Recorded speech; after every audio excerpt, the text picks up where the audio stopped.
Hello, everybody, and welcome back to another episode. Today, we have a special guest on. We have Jeremy Keil from Keil Financial Partners on, and we're going to continue this discussion about retirement planning because I feel like it's such an area that business owners sometimes don't think about and don't put attention on. And I want to make sure that as we're kind of entering in a new year, that this is something that is on business owners' mind. Maybe you're just starting a business, maybe you've been operating for a while, but I want to start getting this thought in your mind to think about, okay, when we look at 2024, what are some of the things that we're going to be thinking about in our business, or some of the things that we're going to change in our spending habits or wherever it might be. So, Jeremy, welcome to the show. Thanks for having me on, Mike. Yeah. So I think just to start off, it'd be good to tell the audience a little bit about what is your practice? What do you do on a daily basis? I know you have a podcast and we'll kind of get into that as well. But what is it that you focus on and that you do for individuals on a day-to-day basis? Yeah, I help you make great retirement decisions. And that's a lot of figuring out how much are you going to spend in retirement, which is not just the dollar amount, but also when might you retire and how long might you live? And then maximizing your income. You might have your Social Security, your own defined benefit pension plan, your own real estate or annuities. There's ways you can set that up to make more money, and there's ways to set it up to make less. You usually want the more money part, and so we want to focus on that. And then we focus on making sure you pay the lowest amount of taxes, which I'm sure everyone's interested in there. And then we get to the investment part. Usually, if you're thinking of a financial advisor, you think, oh, just sell me some stocks and bonds, help me with the investments. Your investments, you have less control over than all the other places that I mentioned. So we want to focus on the things you can control, which is what we just talked about. How do you spend the right amount? How do you plan for your retirement? How do you get the most out of your Social Security and other lifetime incomes? And how do you save the most in your taxes? Love it. And what is the name of the podcast again? So just so people can kind of direct their attention there as they're listening to us. Sure. The podcast is Retirement Revealed. So you can check out Retirement Revealed anywhere you listen to podcasts, or go to retirement-revealed.com. And again, the topics that you're talking about are very similar to the type of work that you're doing. This idea of what are the things you need to prep? How do we invest it? Those types of things. So let's dive into this topic and this thought process, because I see this a lot in our practice. Whenever we're introducing or we're talking to a small business owner, retirement seems to be like the last thing on their mind. They're not worried about putting money towards retirement, and they're just worried about, okay, let's get this business going. Or they already have a successful business and they just want to keep growing. And this thought of retirement just doesn't come to mind. And so is that something that you see in your practice when you are retirement focused? Is that something with small business owners specifically? What are some scenarios, what are some situations that have popped up that you have experienced business owners going through that thought process? Yeah, I'm thinking of a few things right now. One is that the income from your business is probably the highest rate of return you'll ever get, right? That's the whole reason that you're in your business, is you love doing it and it makes a great income. And of course, you do want to sell your business, but whatever you sell your business for, it's very rare. It's hard to imagine a way that you can get a yield, get a return, get an interest rate, whatever you call it, from the dollar amount you sell your business for that is equal to or even close to kind of that return you're getting from you owning the business. And so if your business is the biggest cash cow you'll ever have, this is your one chance to actually pull some cash out and set it aside for the future when you won't have access to that really high rate of return, that really high payout that you're getting from your business. That's one thing to keep in mind. And of course, you're probably too busy to bother with that. So that's why it's nice to have a financial advisor that can kind of show you the ropes, show you the way to get ready for that. The other part is when you sell your business, sometimes the timing isn't what you want. You might have to sell your business before you want to do that because of your own, life situation, your own disability, your own death even, right? If you're not here, you're probably not running the business, and your family's selling your business at a much lower rate than you could have. So you really need to be prepared for retirement outside of just, here's a dollar amount I can get from the business. And I'm thinking of two people specifically right now. One person, he was making $500,000 a year off his business. That's a good income. And he was able to sell his business for $2.5 million. He had an offer on the table for $2.5 million. And he was basically saying, hey, can I take this $2.5 million and turn it into $500,000 a year? My answer was no. And so he kind of set up his life to live off the $500,000 a year. And there's just no way he was going to be able to live off that if he wasn't owning the business. So he really needed to figure out how to right size his own spending, but also save enough out of that income so that he'd be ready for the time that he'd want to sell. Another person, kind of timing wise, he wanted to sell to his son didn't want to buy it. And so he would spend years, I want to sell to my son, I want to sell to this key employee. Well, the key employee couldn't afford the loan for it. right? He was spending years and years working a business he didn't want to work in because he didn't have the right timing on when he could sell to somebody. And he did not have much savings outside of the business. If he had the savings outside of the business, maybe that would have given him the opportunity to sell at a lower valuation, or to maybe just kind of own the business but not work in the business. That money could have been helpful for him to hire a manager, and he could have had a bit of the best of both worlds, holding on to this great income producing business, but also not working day to day the way he wanted to. Yeah, I think those are great points. And the other thing that we see oftentimes, and this kind of goes with the sun idea, but is where people seem to overvalue their business or think that their business is worth a lot more than actuality. And they oftentimes don't face that face to face until it comes time to sell. And they're like, thought we were going to get more from it. Or they come into a situation where there really isn't a market for it. We had a situation where we had a client that was an excellent consultant, did really good work, but this entire business depended on him. And he never, throughout that course of that business, made it a point to try to bring other people in, to try to bring a way that the business could run without him. And so when he got to the sale process, nobody wanted it because they wanted him. If they got him, the business made money. If they didn't have him, the business didn't have much action that could take from it. And so I think a lot of people, you run into that issue of people overvaluing or having a value that maybe there's no value to their business without them actually running it. So when we run into this area, we're like, okay, this is something that we see often. I see it a lot on my side. Being a financial advisor, you're seeing it on kind of the reverse end. I think it's kind of something we want to talk about here is saying, okay, for those of you that do have 20 years, 15 years, 10 years left before you ideally would like to retire or at least step away a bit, what are some of those things that you're recommending, that you're talking to those business owners saying, hey, you don't want to be that guy that I just talked to that is at that 20-year mark now and it still has to work, can't sell his business or can't afford his lifestyle without his business. What are some things that you're talking to them about now that we can say, hey, let's get ahead of this. That's your business owner just getting started. Let's put a practice in place to ensure that you're not running into this issue. And hey, if your business sells for a lot of money down the road, that's just a cherry on top, but at least you're set and you're prepared for that depending on what that outcome might be. Yeah, when you're saving into your retirement, you want to get the most tax advantage that you can. And the number one best tax advantage you can get in any account is the health savings account. When you're setting up and you're the business owner, you get to choose what the options are. And if you allow that ability for a high deductible health plan, then you could have the ability to add money into that health savings account for you, perhaps your spouse as well, the family. That's the number one best way to save for the future, is because you can put in money today and get a tax deduction. That money can grow and you don't pay taxes yet.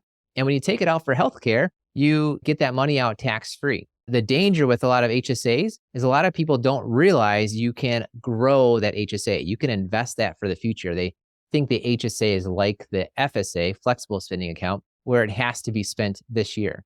So the way to maximize the HSA is to, one, throw the maximum amount into it. Look that up online because it's every year it changes. It's something like $8,000 a year right now for a family, half that for an individual.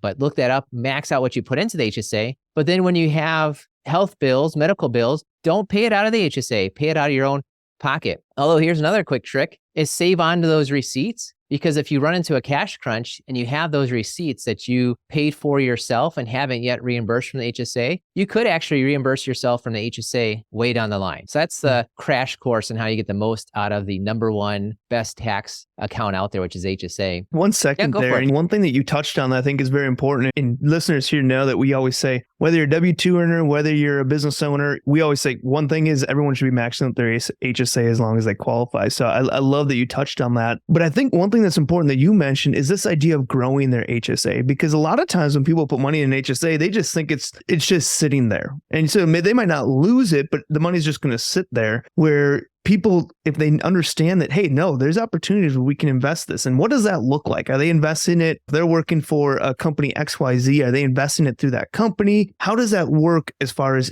taking that HSA, those funds within the HSA, and actually growing them? Because that's the beauty, that's the power behind this HSA piece. Yeah, so many misconceptions with the HSA. I mentioned the one that you think you have to use it up this year like an FSA would. But a lot of misconceptions I get are, I did $50 a month from my payroll, so I maxed it out. No, that's not the max, right? You only put in a few $100, maybe $1,000. The maximum for a family coverage is like $8,000. you can go and max out. Or other times the misconception is, well, my business set it up through this one place and I can't add to it. Well, you're probably wrong. You probably can't add to that one, but you could also go open another one, right? You can go, you don't have to have the HSA, the place you add money to does not have to be wherever your employer set it up. And of course, you're a business owner. You get to control all these things. So you've got hopefully a thought that you have a more control over HSA than your W-2 employee might think. But even then, it does look like you're investing into the stock market, the bond market. It's really no different investment ability than your 401k. It's just the default is almost always throw it into cash. And the default a lot of times from where your employer, if you happen to be a W-2 or maybe your spouse is a W-2 employee, the default there is often interest rate invested. But you can go to any place. You can go to Fidelity, Schwab, Vanguard, and open that HSA and start investing in whatever stocks, bonds, mutual funds, ETFs, whatever you want to invest in. That's the way to do it. Love it. Love the idea. HSA, something that we should be utilizing.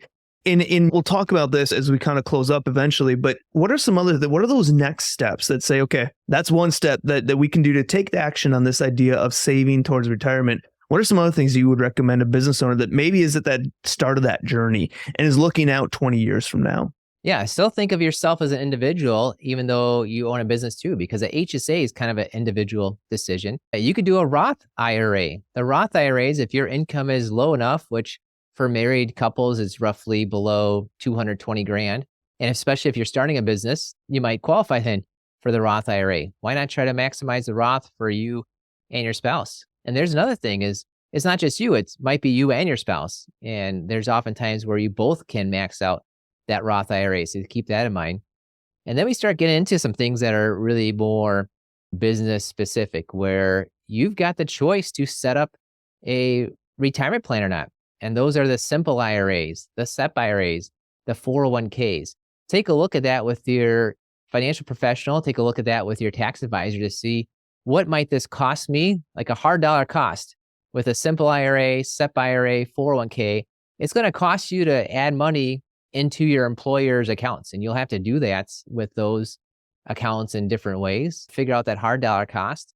A 401k is going to have administrative costs and something called a TPA, third-party administrator.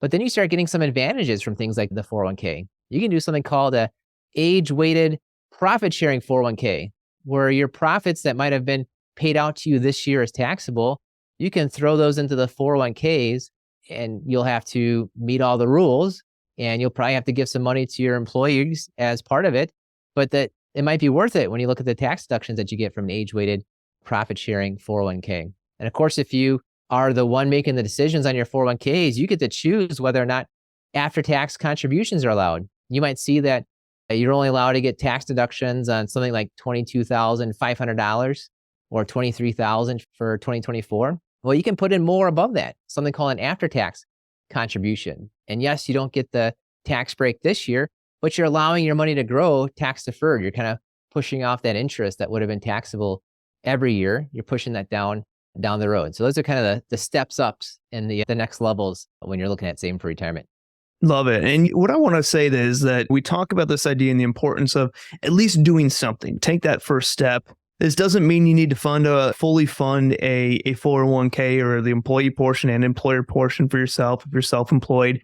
Doesn't mean you need to fully fund it in year one. That you're just growing your business. And there's some things, thought process there of, hey, is a business that is operating better than funding a retirement account for a business that isn't doing very well? We want to focus on it, growing your business, but start small. If that's what it takes to kind of get through that ledge, start small. And I ran through this as a business owner. When I first started, I was in that mode where no, retirement's so far away. I'm going to focus on that later. I'm going to make a lot of money now. I'm going to run this business. I'm going to grow this business. And then I'll start thinking about retirement. And once I make this dollar amount, then I'll start putting money towards the way of retirement. And I always know that I'm going to sell it and there's going to be the gain or the profit from selling that business down the road that I'll use as retirement funds. The problem is you keep pushing that can down the road. And eventually it comes to the point where, hey, you are making that money that you thought you were going to make, but you're still not doing retirement because you just increased your lifestyle. You're now spending more money. You're living a little bit more lavishly. And so what I would say is start small. Make a commitment. Every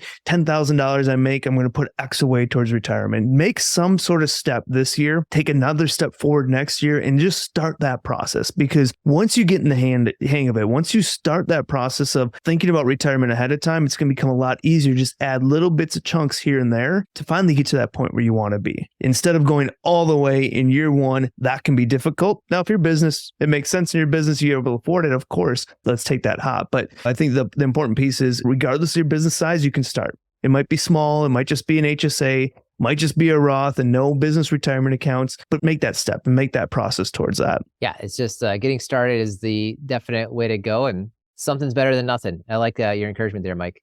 Yeah. So Jeremy, I just want to say thanks for coming on. I think this is an important message to all small business owners out there and individuals, but tell people kind of where they can find you on the firm side. What's a good place to find you there, as well as the podcast. We're going to have all the notes for all the links to these in the show notes as well, so people can find you there. But where can people find you and kind of learn more about what you're doing and learn more about this podcast and where you're sharing these ideas and thoughts to small business owners? Yeah, search for my podcast, Retirement Revealed, or go to retirement-revealed.com.